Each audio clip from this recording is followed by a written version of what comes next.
I'm back.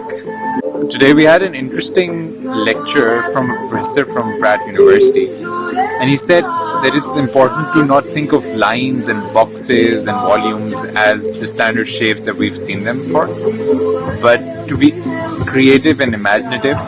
So we took a couple of bamboo sticks, a couple of bamboo stripes, and we tried to mold with them. We were able to produce different kinds of things focused on animals. I'll just show you a couple of ones, the ones that I love from today.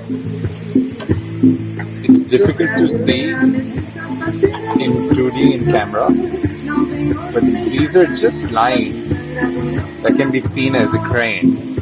Then this is probably one of my favorite ones. You see, if you can just bend a couple of lines, you can make a dragon. Thank you.